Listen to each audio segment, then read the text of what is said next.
ಬೆಳಗಿನ ಮಂಜು ತೋಟದ ಮರಗಳ ನಡುವೆ ಮೆಲ್ಲನೆ ಕರಗುತ್ತಿತ್ತು. ಹಕ್ಕಿಗಳ ಚಿಲಿಪಿಲಿ ಸದ್ದು, ಹಿತ್ತಲಿನ ಒಲೆಯ ಸೌದೆಯ ಹೊಗೆಯ ವಾಸನೆ ಮನೆ ತುಂಬ ಆವರಿಸಿತ್ತು.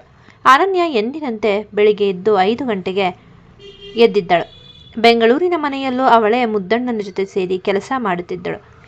ಇಲ್ಲಿಯೂ ಅಷ್ಟೇ ಸರಳವಾಗಿ ಎದ್ದು ಅಂಗಳ ಗುಡಿಸಿ ಸಣ್ಣದಾಗಿ ರಂಗೋಲಿ ಹಾಕಿ ಕೈಕಾಲು ತೊಳೆದುಕೊಂಡು ಅಡುಗೆ ಮನೆಗೆ ಹೋದಳು. ಅಜ್ಜಿ ಕೌಸಲ್ಯಾದೇವಿ ದೇವರ ಕೋಣೆಗೆ ಹೂವು ಮುಡಿಸುತ್ತಿದ್ದರು. ಅನನ್ಯಳನ್ನು ನೋಡಿ ಅಜ್ಜಿ ನುಸುನಕ್ಕು, ಅನನ್ಯಮ್ಮ, ಇಷ್ಟು ಬೇಗ ಯಾಕಮ್ಮ ಎದ್ದೆ? ನಿನ್ನೆ ಸಿನಿಮಾ ನೋಡಿ ಬರೋದು ತಡವಾಗಿತ್ತು, ಇನ್ನಷ್ಟು ಹೊತ್ತು ಮಲಗಬಾರದಿತ್ತಾ ಎಂದು ಪ್ರೀತಿಯಿಂದ ಕೇಳಿದರು. ಅನನ್ಯ ಹೂವಿನ ಬುಟ್ಟಿ ಹಿಡಿದುಕೊಂಡು, ಇಲ್ಲ ಅಜ್ಜಿ, ಹಳ್ಳಿಯಲ್ಲಿ ಬೇಗ ಎದ್ದು ಅಭ್ಯಾಸ. ನಿಮ್ಮ ಜೊತೆ ಅಡುಗೆ ಮನೆಯಲ್ಲಿ ಕೆಲಸ ಮಾಡೋದು ನನಗೆ ಖುಷಿ ಕೊಡುತ್ತೆ ಎಂದಳು. ಅಜ್ಜಿ ಅವಳ ತಲೆ ಸವರಿ, ನಿನ್ನಂಥ ಸರಳ ಗುಣದ ಹುಡುಗಿ ಸಿಗೋಕೆ ನಮ್ಮ ವಿರಾಜ್ ಪುಣ್ಯ ಮಾಡಿದ್ದಾನೆ ಕಣಮ್ಮ ಎಂದರು. ಅಂಗಳದ ಕಟ್ಟೆಯ ಮೇಲೆ ತಾತ ರಾಜಶೇಖರ್ ಸಿಂಹ ಕುಳಿತಿದ್ರು. ಪಕ್ಕದಲ್ಲೇ ವಿರಾಜ್ ಬಂದು ಸುಮ್ಮನೆ ಕುಳಿತುಕೊಂಡ. ತಾತ ವಿರಾಜ್ನ ಮುಖ ನೋಡಿ ನಿಧಾನವಾಗಿ ಮಾತನಾಡಿದರು. ವಿರಾಜ್, ನಿನ್ನ ತಾಯಿ ಹೋದ್ಮೇಲೆ ನೀನು ಯಾರನ್ನು ನಂಬದೆ ಒಂಟಿಯಾಗಿ ಬಿಟ್ಟಿದ್ದೆ. ಆದರೆ ಈ ಹುಡುಗಿ ಅನನ್ಯ ಬಂದ್ಮೇಲೆ ನಿನ್ನ ಮುಖದಲ್ಲಿ ಒಂದು ಸಮಾಧಾನ ಕಾಣ್ತಿದೆ. ಅವಳು ನಿನ್ನ ಹಣ ನೋಡಿ ಬಂದವಳಲ್ಲ. ಆ ಮುಗ್ಧ ಮನಸ್ಸನ್ನು ಯಾವತ್ತೂ ನೋಯಿಸಬೇಡ ಎಂದರು. ವಿರಾಜ್ ತಲೆ ತಗ್ಗಿಸಿ, ಹೌದು ತಾತಯ್ಯ, ಮೊದಲಿಗೆ ನಾನು ತಪ್ಪಾಗಿ ತಿಳಿದುಕೊಂಡಿದ್ದೆ. ಆದರೆ ಅವಳ ನಿಸ್ವಾರ್ಥ ಗುಣ ನನ್ನ ಮನಸ್ಸನ್ನು ಬದಲಾಯಿಸಿದೆ. ಅವಳನ್ನು ಚೆನ್ನಾಗಿ ನೋಡ್ಕೊಳ್ತೀನಿ ಎಂದ. ತಾತ ಅವನ ಬೆನ್ನು ತಟ್ಟಿ ನಕ್ಕರು. ಮಧ್ಯಾಹ್ನ ತೋಟದಲ್ಲಿ ಕೆಲಸ ಮಾಡುತ್ತಿದ್ದ ಸೋಮಶೇಖರ್, ಶಂಕರಪ್ಪ, ವರುಣ್ ಮತ್ತು ಚೇತನ್ಗೆ ಅನನ್ಯ, ಸ್ಪಂದನ ಮತ್ತು ಪಲ್ಲವಿ ಮಜ್ಜಿಗೆ ತಂದು ಕೊಟ್ಟರು.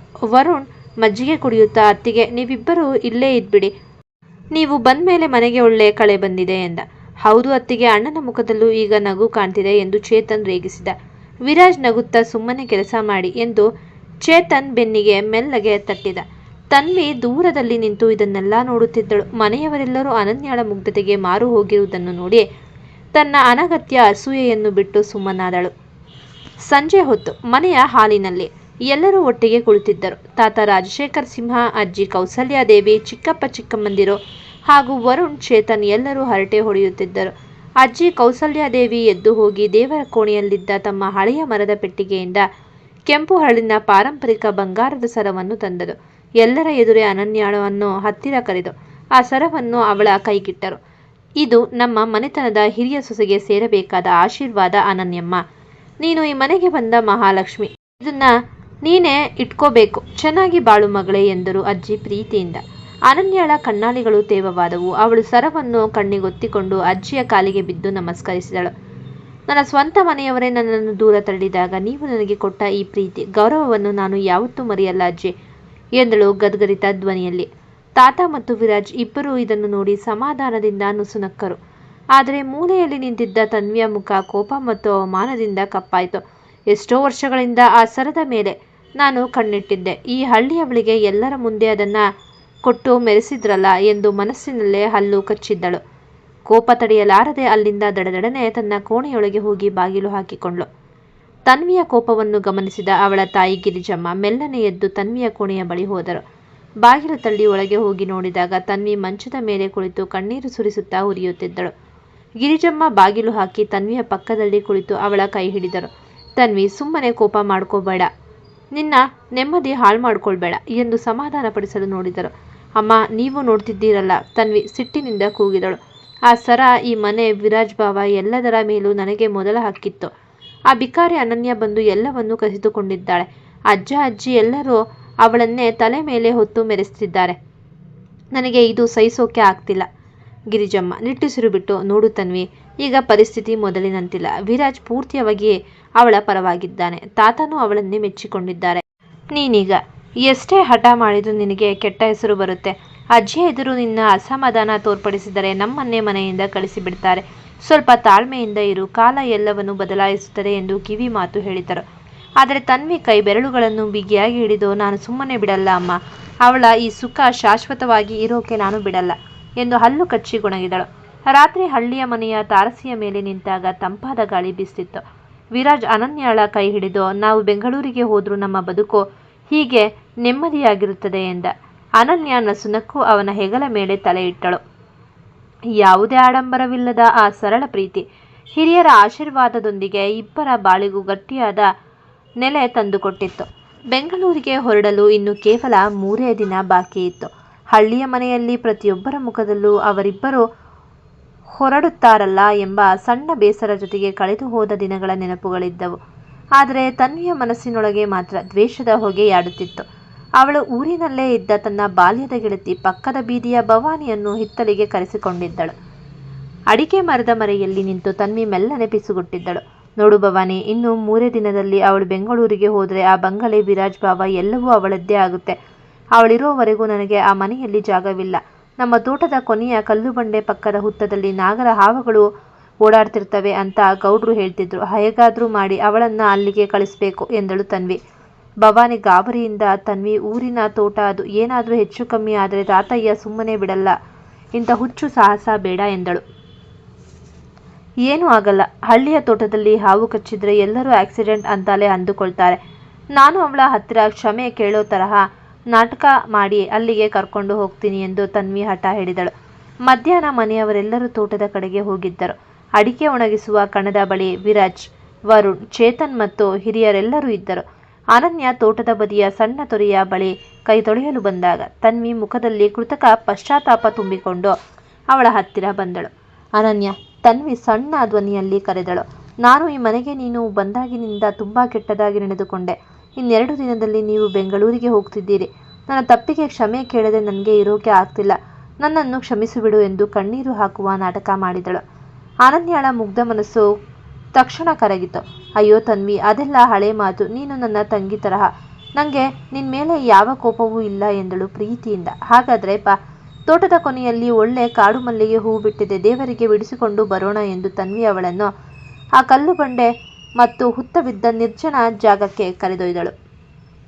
ಅಲ್ಲಿ ಮುಳ್ಳಿನ ಪೊದೆಗಳಿದ್ದವು. ಅಲ್ಲಿ ನೋಡು, ಆ ಬಂಡೆ ಕೆಳಗೆ ಹೂಗಳಿವೆ, ನೀನೇ ಕೀಳು ಎಂದು ತನ್ವಿ ಅವಳನ್ನು ಮುಂದೆ ತಳ್ಳಿದಳು. ಅನನ್ಯ ಒಣ ಎಲೆಗಳ ಮಧ್ಯ ಹೆಜ್ಜೆ ಇಡುತ್ತಿದ್ದಂತೆ ಕೆರಳಿದ ನಾಗರ ಹಾವು ಬುಸುಗುಡುತ್ತಾ ಬಂದು ಅವಳ ಹಿಮ್ಮಡಿಗೆ ಕಚ್ಚಿತ್ತು. ಅಮ್ಮ ಎಂದು ಕಿರುಚಿ ಅನನ್ಯ ಕೆಳಗೆ ಬಿದ್ದಳು. ಹಾವು ಪೊದೆಯೊಳಗೆ ಸರಿಯುತ್ತಿದ್ದಂತೆ ತನ್ವಿ ಭಯ ಮತ್ತು ಗಾಬರಿಯಿಂದ ಅಲ್ಲಿಂದ ಕಾಲ್ಕಿತ್ತು ಓಡಿದಳು. ಆ ಕಿರುಚಾಟ ಕೇಳಿದ ತಕ್ಷಣ ವಿರಾಜ್, ಅನನ್ಯ ಎಂದು ಕೂಗುತ್ತಾ ಆ ದಿಕ್ಕಿಗೆ ಗಾಳಿಯ ವೇಗದಲ್ಲಿ ಓಡಿದ್ದ. ಅವನ ಹಿಂದೆ ವರುಣ್ ಮತ್ತು ಚೇತನ್ ಧಾವಿಸಿದ್ದರು. ಅನನ್ಯ ಕಾಲನ್ನು ಹಿಡಿದುಕೊಂಡು ಮಣ್ಣಿನ ಮೇಲೆ ಒದ್ದಾಡುತ್ತಿದ್ದಳು. ಮುಖ ಬಿಳಚಿಕೊಂಡಿತ್ತು, ಕಣ್ಣುಗಳು ಮುಚ್ಚಿಕೊಂಡಿದ್ದವು. ವಿರಾಜ್ ಅವಳ ಬಳಿ ಮಂಡಿಯೂರಿ ಅವಳ ತಲೆಯನ್ನು ತನ್ನ ಮಡಿಲ ಮೇಲೆ ಎತ್ತಿಕೊಂಡು ಅವನ ಕೈಗಳು ನಡುಗುತ್ತಿದ್ದವು. ಅನನ್ಯ, ಕಣ್ಣು ತೆರೆ ಅನನ್ಯ. ವಿರಾಜ್ನ ಗಂಟಲು ಒಡೆದು ಹೋಗಿತ್ತು. ವಿರಾಜ್, ಕಾಲಿಗೆ ಹಾವು. ಅನನ್ಯ ಉಸಿರಾಡಲು ಕಷ್ಟಪಡುತ್ತಾ ಅವನ ಶರ್ಟ್ ಅನ್ನು ಹಿಡಿದಳು. ವಿರಾಜ್ ತಕ್ಷಣವೇ ತನ್ನ ಶರ್ಟ್ ಹರಿದು ಮೊಣಕಾಲಿನ ಕೆಳಗೆ ಬಿಗಿಯಾಗಿ ಕಟ್ಟಿ ಗಾಯದ ಮೇಲೆ ಬಾಯಿ ಇಟ್ಟು ವಿಷ ಮಿಶ್ರಿತ ರಕ್ತವನ್ನು ಹೀರಿ ಹೊರಗೆ ಉರುಳಿದ. ನಂತರ ಅವಳನ್ನು ತೋಳುಗಳಲ್ಲಿ ಎತ್ತಿಕೊಂಡು ರಸ್ತೆಯ ಕಡೆಗೆ ಓಡಿದ. ಅವನ ಕಣ್ಣುಗಳಿಂದ ಧಾರಾಕಾರವಾಗಿ ನೀರು ಸುರಿಯುತ್ತಿತ್ತು. ಅನನ್ಯ, ಕಣ್ಣು ಮುಚ್ಚಬೇಡ ಪ್ಲೀಸ್, ನನ್ನ ಬಿಟ್ಟು ಹೋಗ್ಬೇಡ ಎಂದು ಅವನು ಮಗುವಿನಂತೆ ಅಳುತ್ತಾ ಬೇಡಿಕೊಳ್ತಿದ್ದ. ಪಟ್ಟಣದ ಆಸ್ಪತ್ರೆಯಲ್ಲಿ ಡಾಕ್ಟರ್ ಬಂದು, ವಿಷ ದೇಹಕ್ಕೆ ಹರಡುವ ಮುನ್ನವೇ ಸರಿಯಾಗಿ ಪ್ರಥಮ ಚಿಕಿತ್ಸೆ ಕೊಟ್ಟಿದ್ದೀರಾ? ಇಂಜೆಕ್ಷನ್ ಕೊಟ್ಟಿದ್ದೇವೆ, ಈಗ ಪ್ರಾಣಾಪಾಯದಿಂದ ಪಾರಾಗಿದ್ದಾಳೆ ಎಂದರು. ಆ ಮಾತು ಕೇಳಿ ವಿರಾಜ್ ನೆಲದ ಮೇಲೆ ಕುಸಿದು ಕುಳಿತು ಬಿಕ್ಕಿ ಬಿಕ್ಕಿ ಅತ್ತ. ರಾತ್ರಿ ವಾರ್ಡ್ನಲ್ಲಿ ಪ್ರಜ್ಞೆ ಬಂದ ಅನನ್ಯ ಕಣ್ಣು ತೆರೆದಾಗ ವಿರಾಜ್ ಅವಳ ಕೈಯನ್ನು ಕೆನ್ನೆಗೆ ಆನಿಸಿಕೊಂಡು ಕುಳಿತಿದ್ದ.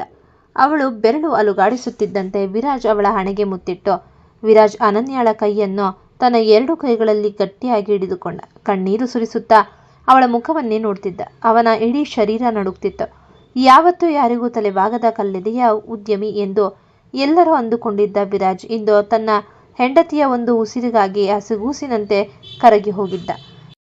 ನಿನಗೆ ಆ ನೋವಾದಾಗ, ನಿನ್ನ ಜೀವಕ್ಕೆ ಕುತ್ತು ಬಂದಾಗ ನನ್ನ ಎದೆಯೊಳಗೆ ಪ್ರಾಣವೇ ಹೋದ ಹಾಗಾಯಿತು ಅನನ್ಯ. ವಿರಾಜ್ನ ಧ್ವನಿ ಗದ್ಗದಿತವಾಗಿ ಹೊಡೆದು ಹೋಗಿತ್ತು. ನನ್ನ ಇಡೀ ಆಸ್ತಿ, ಅಧಿಕಾರ ಎಲ್ಲವೂ ನಿನ್ನ ಈ ಒಂದು ಉಸಿರಿನ ಮುಂದೆ ಶೂನ್ಯ. ನಿನ್ನನ್ನು ಕಳೆದುಕೊಂಡಿದ್ರೆ ನಾನು ಕ್ಷಣವೂ ಬದುಕ್ತಿರಲಿಲ್ಲ ಎಂದು ಹೇಳುತ್ತಾ ಅವಳ ಅಂಗೈ ಮತ್ತೆ ಮತ್ತೆ ಮುತ್ತಿಕ್ಕಿ ಬಿಕ್ಕಿ ಬಿಕ್ಕಿ ಅತ್ತ. ಅನನ್ಯಳ ಕಣ್ಣುಗಳಿಂದಲೂ ಧಾರಾಕಾರವಾಗಿ ನೀರು ಜಾರುತ್ತಿತ್ತು. ಅವಳು ಕಷ್ಟಪಟ್ಟು ತನ್ನ ದುರ್ಬಲವಾದ ಇನ್ನೊಂದು ಕೈಯನ್ನು ಎತ್ತಿ ಅವನ ಗಲ್ಲವನ್ನು ಸವರಿದಳು. ಅಳಬೇಡಿ, ನಾನು ನಿಮ್ಮನ್ನ ಬಿಟ್ಟು ಎಲ್ಲೂ ಹೋಗಲ್ಲ. ನನ್ನ ಕೊನೆ ಉಸಿರು ಇರುವವರೆಗೂ ನಾನು ನಿಮ್ಮವಳೇ ಎಂದು ಪಿಸುಗುಟ್ಟಿದ್ದಳು. ವಾರ್ಡನ್ ಬಾಗಿಲ ಬಳಿ ನಿಂತಿದ್ದ ತಾತ ರಾಜಶೇಖರ್ ಸಿಂಹ, ಅಜ್ಜಿ ಕೌಸಲ್ಯಾದೇವಿ, ಚಿಕ್ಕಪ್ಪ ಚಿಕ್ಕಮ್ಮಂದಿರು ಹಾಗೂ ವರುಣ್, ಚೇತನ್ ಇದನ್ನು ನೋಡಿ ಕಣ್ಣೀರು ಸುರಿಸಿದರು. ಗಂಡಸೊಬ್ಬ ತನ್ನ ಹೆಂಡತಿಯ ಮೇಲೆ ಇಂಥ ಅಪಾರ ಜೀವನ್ಮರಣದ ಪ್ರೀತಿ ಇಟ್ಟುಕೊಂಡಿರುವುದನ್ನು ಕಂಡು ಮನೆಯವರೆಲ್ಲರಿಗೂ ಕರುಳು ಚುರುಕೆಂದಿತ್ತು. ತಾತ ತನ್ನ ಕಣ್ಣೀರು ಒರೆಸಿಕೊಳ್ಳುತ್ತಾ, ನನ್ನ ಮಗ ಪ್ರತಾಪ್ನ ಮನೆ ಬೆಳಗೋಕೆ ಈ ಹುಡುಗಿ ನಿಜವಾದ ದೇವತೆಯಾಗಿ ಬಂದಿದ್ದಾಳೆ ಎಂದು ಮನಸ್ಸಿನಲ್ಲೇ ಕೈ ಮುಗಿದರು. ಅಜ್ಜಿಯಂತೂ ಗೋಡೆಗೆ ಒರಗಿ ಮೈಮರೆತು ಭಾವುಕರಾಗಿ ನಿಂತು ಬಿಟ್ರು. ಆದರೆ ಎಲ್ಲರ ಹಿಂದಿನ ಕತ್ತಲ ಮೂಲೆಯಲ್ಲಿ ನಿಂತಿದ್ದ ತನ್ವಿಯ ತುಟಿಗಳಲ್ಲಿ ಮಾತ್ರ ಒಂದು ಸಣ್ಣ ಕ್ರೂರವಾದ ನಗು ಮೂಡಿತ್ತು. ಇವತ್ತಿಗೆ ಬಚಾವಾದೆ ಅನನ್ಯ, ಆದರೆ ನಿನ್ನ ಈ ಅದೃಷ್ಟ ಯಾವಾಗಲೂ ನಿನ್ನ ಜೊತೆಗಿರಲ್ಲ. ಈ ಬಾರಿ ತಪ್ಪಿಸ್ಕೊಂಡಿರ್ಬೋದು, ಮುಂದಿನ ಬಾರಿ ನನ್ನ ಪ್ಲಾನಿಂದ ನೀನು ಬದುಕೋಕೆ ಸಾಧ್ಯ ಇಲ್ಲ ಎಂದು ಮನಸ್ಸಿನಲ್ಲಿ ಕುಹಕ ನಗೆ ನಕ್ಕಳು. ಆದರೆ ಕೋಣೆಯೊಳಗೆ ವಿರಾಜ್ ಅನನ್ಯಳ ತಲೆಯನ್ನು ತನ್ನ ಎದೆಗೆ ಆನಿಸಿಕೊಂಡು ಅವಳ ಹಣೆಯ ಮೇಲೆ ಮೃದುವಾಗಿ ಕೈಯಾಡಿಸುತ್ತಾ ಕುಳಿತಿದ್ದ. ಆ ದೃಶ್ಯ ಸಾವಿನ ನೆರಳನ್ನು ಮೀರಿ ನಿಂತ ಅವರ ನಿಷ್ಕಲ್ಮಶವಾದ ಪ್ರೇಮದ ಸಂಕೇತವಾಗಿತ್ತು. ಮರುದಿನ ಸಂಜೆ ಹೊತ್ತಿಗೆ ವೈದ್ಯರು ಪರೀಕ್ಷೆ ನಡೆಸಿ ವಿಷ ಪೂರ್ತಿಯಾಗಿ ಇಳಿದಿದೆ. ಈಗ ಮನೆಗೆ ಕರೆದುಕೊಂಡು ಹೋಗ್ಬೋದು, ಆದರೆ ಕಾಲಿನ ಗಾಯ ಒಣಗುವವರೆಗೂ ಹೆಚ್ಚು ನಡೆಯಬಾರದು.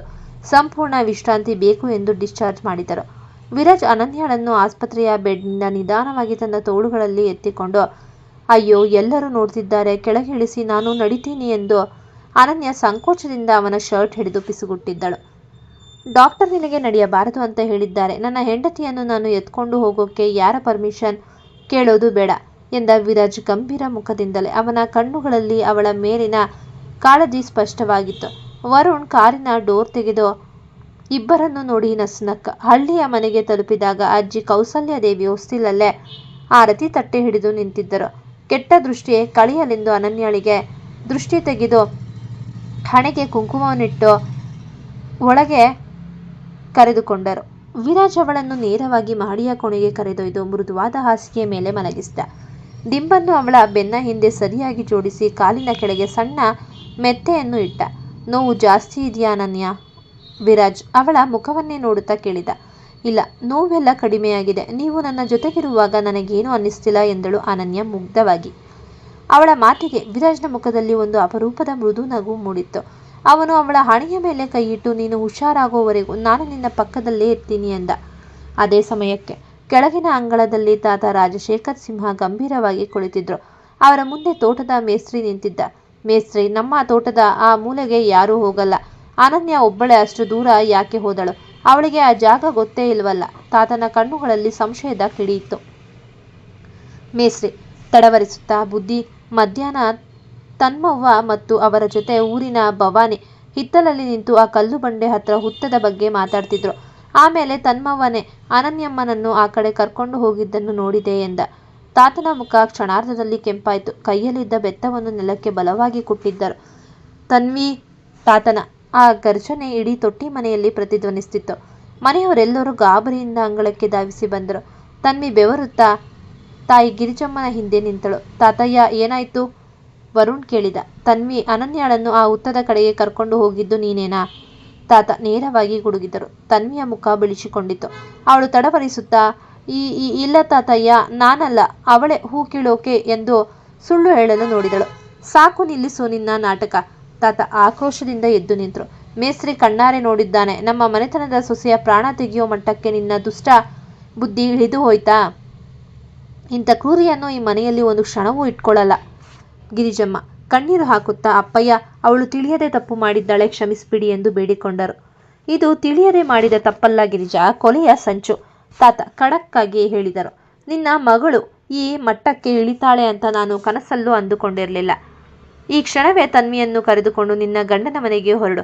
ಅವಳು ಮಾಡಿದ ತಪ್ಪಿಗೆ ಪಶ್ಚಾತ್ತಾಪ ಪಟ್ಟು ಅನನ್ಯಳ ಕಾಲಿಗೆ ಬಿದ್ದು ಕ್ಷಮೆ ಕೇಳುವವರೆಗೂ ಈ ತಾತನ ಮನೆಯ ಹೊಸ್ತಿಲು ತುಳಿಯುವಂತಿಲ್ಲ. ತನ್ವಿ ಇಡೀ ಕುಟುಂಬದ ಎದುರು ಮುಖವೆತ್ತಿ ನಿಲ್ಲಲಾಗದೆ ತಲೆ ತಗ್ಗಿಸುವಂತಾಗಿತ್ತು. ಅವಳ ಎಲ್ಲ ಕುತಂತ್ರಗಳು ಅಸೂಯೆ ಬಯಲಾಗಿ ಎಲ್ಲರ ಕಣ್ಣಲ್ಲೂ ಕೇವಲ ತಿರಸ್ಕಾರ ಕಾಣ್ತಿತ್ತು. ಅಷ್ಟರಲ್ಲಿ ಮೇಲಿನ ಕೋಣೆಯಿಂದ ವಿಷಯ ತಿಳಿದು ಇಳಿದು ಬಂದ ವಿರಾಜ್ನ ಮುಖ ಕೆಂಡಾಮಂಡಲವಾಗಿತ್ತು. ಅವನ ಕಣ್ಣುಗಳಲ್ಲಿ ರೋಷ ದಗದಗಿಸುತ್ತಿತ್ತು. ಅವನು ನೇರವಾಗಿ ತನ್ವಿಯ ಮುಂದೆ ಬಂದು ನಿಂತ. ತನ್ವಿ ಏನೋ ಹೇಳಲು ಬಾಯಿ ತೆರೆಯುವಷ್ಟರಲ್ಲಿ ಚಟಾರ್ ಎಂಬ ಶಬ್ದ ಇಡೀ ಮನೆಯಲ್ಲಿ ಪ್ರತಿಧ್ವನಿಸಿತ್ತು. ವಿರಾಜ್ ಅವಳ ಕೆನ್ನೆಗೆ ಬಲವಾಗಿ ಕಪಾಳ ಮೋಕ್ಷ ಮಾಡಿದ್ದ. ತನ್ವಿ ಆ ಏಟಿಗೆ ನೆಲದ ಮೇಲೆ ಕುಸಿದು ಕೆನ್ನೆಯನ್ನು ಹಿಡಿದುಕೊಂಡು ನಡುಗಿದಳು. ಮನೆಯವರೆಲ್ಲರೂ ಸ್ತಬ್ಧರಾಗಿ ನೋಡ್ತಿದ್ರು. ವಿರಾಜ್ ಅವಳ ಕಡೆಗೆ ಬೆರಳು ತೋರಿ ಗಡುಸಾದ ಧ್ವನಿಯಲ್ಲಿ ಎಚ್ಚರಿಸಿದ್ದ. ಹೆಣ್ಣು ಗುಡುಗಿ ನಮ್ಮ ಅತ್ತೆಯ ಮಗಳು ಅನ್ನೋ ಒಂದೇ ಒಂದು ಕಾರಣಕ್ಕೆ ಕೈ ಬಿಡ್ತಿದ್ದೀನಿ. ಇನ್ನೊಂದು ಸತಿ ನನ್ನ ಹೆಂಡತಿಯ ತಂಟೆಗೆ ಬಂದರೆ ಅವಳ ನೆರಳು ಕೂಡ ನಿನ್ನ ಮೇಲೆ ಬೀಳೋ ಹಾಗೆ ಮಾಡಿದರೆ ಪರಿಣಾಮ ತುಂಬ ಕೆಟ್ಟದಾಗಿರುತ್ತದೆ. ನಿನ್ನನ್ನು ಜೈಲಿಗಟ್ಟೋಕ್ಕೂ ನಾನು ಹಿಂದೆ ಮುಂದೆ ನೋಡಲ್ಲ. ತನ್ವಿಯ ಅಹಂಕಾರ ಆ ಒಂದೇ ಏಟಿಗೆ ಸಂಪೂರ್ಣವಾಗಿ ಪುಡಿಯಾಯಿತು. ಅವಳಿಗೆ ತನ್ನ ತಪ್ಪಿನ ಆಳ, ವಿರಾಜ್ನ ಸಿಟ್ಟು ಎರಡೂ ಅರ್ಥವಾಗಿ ಮೈಯೆಲ್ಲ ನಡುಗತೊಡಗಿತು. ಅಷ್ಟರಲ್ಲೇ ಮೆಟ್ಟಿಲುಗಳ ಬಳಿ ನಿಧಾನವಾಗಿ ನಡೆದು ಬಂದ ಅನನ್ಯಳನ್ನು ನೋಡಿ ತನ್ವಿ ಕಣ್ಣೀರು ಸುರಿಸುತ್ತಾ ಅವಳ ಬಳಿಗೆ ಓಡಿ ಹೋದಳು. ಅನನ್ಯಳ ಕಾಲುಗಳನ್ನು ಗಟ್ಟಿಯಾಗಿ ಹಿಡಿದುಕೊಂಡು ಬಿಕ್ಕಿ ಬಿಕ್ಕಿ ಅತ್ತಳು. ಅನನ್ಯ, ನನ್ನನ್ನು ಕ್ಷಮಿಸಿಬಿಡು. ಅಸೂಯೆಯ ಕಣ್ಣು ಮುಚ್ಚಿ ನಾನು ಇಂಥ ಮಹಾಪಾಪ ಮಾಡೋಕ್ಕೆ ಹೋದೆ. ನಿನ್ನ ಪ್ರಾಣಕ್ಕೆ ಕುತ್ತು ತರೋ ಮಟ್ಟಕ್ಕೆ ಇಳಿದು ಬಿಟ್ಟೆ. ನನ್ನನ್ನು ಕ್ಷಮಿಸಿಬಿಡು ಪ್ಲೀಸ್ ಎಂದು ತನ್ವಿ ಗೋಗರೆದಳು. ಅನನ್ಯ ಅವಳನ್ನು ತಕ್ಷಣವೇ ಕೈ ಹಿಡಿದು ಮೇಲಕ್ಕೆತ್ತಿದಳು. ತನ್ವಿ, ಅಳಬೇಡ, ನನಗೆ ನಿನ್ನ ಮೇಲೆ ಯಾವ ಸಿಟ್ಟೂ ಇಲ್ಲ. ನಿನಗೆ ನಿನ್ನ ತಪ್ಪಿನ ಅರಿವಾಗಿದೆಯಲ್ಲ, ಅಷ್ಟೇ ಸಾಕು ಎಂದು ಸಮಾಧಾನ ಪಡಿಸಿದಳು. ಅನನ್ಯಳ ವಿಶಾಲ ಮನಸ್ಸನ್ನು ಕಂಡು ಇಡೀ ಕುಟುಂಬಕ್ಕೆ ಅವಳ ಮೇಲಿನ ಗೌರವ ಮತ್ತಷ್ಟು ಹೆಚ್ಚಾಗಿತ್ತು. ತನ್ವಿ ಮುಖ ಮುಚ್ಚಿಕೊಂಡು ಪಶ್ಚಾತ್ತಾಪದ ಕಣ್ಣೀರಿನೊಂದಿಗೆ ಕೋಣೆಯೊಳಗೆ ಹೋದಳು. ರಾತ್ರಿ ಹಳ್ಳಿಯ ಮನೆಯ ಮಹಡಿಯ ಕೋಣೆ ಶಾಂತವಾಗಿತ್ತು. ಕಿಟಕಿಯಿಂದ ತಂಪಾದ ಮಲೆನಾಡಿನ ಗಾಳಿ ಬೀಸುತ್ತಿತ್ತು. ವಿರಾಜ್ ಬಿಸಿ ಸೂಪ್ ತಂದು ತನ್ನ ಕೈಯಿಂದಲೇ ಅನನ್ಯಳಿಗೆ ಒಂದೊಂದೇ ಚಮಚ ಕುಡಿಸಿದ. ಅನನ್ಯ ಅವನ ಕಣ್ಣುಗಳಲ್ಲಿದ್ದ ಪ್ರೀತಿಯನ್ನು ಕಣ್ತುಂಬಿಕೊಳ್ಳುತ್ತಾ ಕುಳಿತಿದ್ದಳು. ಅವಳಿಗೆ ಹೊಡೆದಿದ್ದು ಜಾಸ್ತಿ ಆಯ್ತಾ ಅನನ್ಯ? ವಿರಾಜ್ ಮೃದುವಾಗಿ ಕೇಳಿದ. ಅನನ್ಯ ಅವನ ಕೈಯನ್ನು ತನ್ನ ಕೈಯೊಳಗೆ ತೆಗೆದುಕೊಂಡು, ಅವಳಿಗೆ ತಪ್ಪು ಅರ್ಥವಾಗಿದೆ, ಇನ್ಮೇಲೆ ಎಲ್ಲವೂ ಸರಿ ಹೋಗುತ್ತೆ ಎಂದಳು ಸಣ್ಣ ನಗೆಯೊಂದಿಗೆ. ವಿರಾಜ್ ಸೂಪ್ ಪಟ್ಟಲನ್ನು ಪಕ್ಕಕ್ಕಿಟ್ಟು ಅವಳ ಎರಡೂ ಕೈಗಳನ್ನು ಹಿಡಿದುಕೊಂಡು, ನಿನ್ನ ಈ ಮುಗ್ಧತೆ, ಈ ಒಳ್ಳೆಯ ಗುಣವನ್ನೇ ನಾನು ಪ್ರಾಣಕ್ಕಿಂತ ಹೆಚ್ಚಾಗಿ ಪ್ರೀತಿಸೋದು ಅನನ್ಯ ಎಂದ. ಅವನು ನಿಧಾನವಾಗಿ ಅವಳ ಹಣೆಗೆ ಮುತ್ತಿಟ್ಟು ಅವಳನ್ನು ಮೃದುವಾಗಿ ತನ್ನ ಎದೆಗೆ ಒರಗಿಸಿಕೊಂಡ. ಮನೆಯಲ್ಲಿದ್ದ ಕಹಿ ನೆನಪುಗಳೆಲ್ಲ ಕರಗಿ ಅವರ ಬದುಕಿಗೆ ನೆಮ್ಮದಿಯ ಹೊಸ ಬೆಳಕು ಮೂಡಿತ್ತು. ಈ ಕತೆ ನಿಮಗೆ ಇಷ್ಟವಾಗಿದ್ದಲ್ಲಿ ಕತೆಯನ್ನು ಪ್ರೋತ್ಸಾಹಿಸಿ ಮತ್ತು ಸಬ್ಸ್ಕ್ರೈಬ್ ಮಾಡಿ. ಧನ್ಯವಾದಗಳು.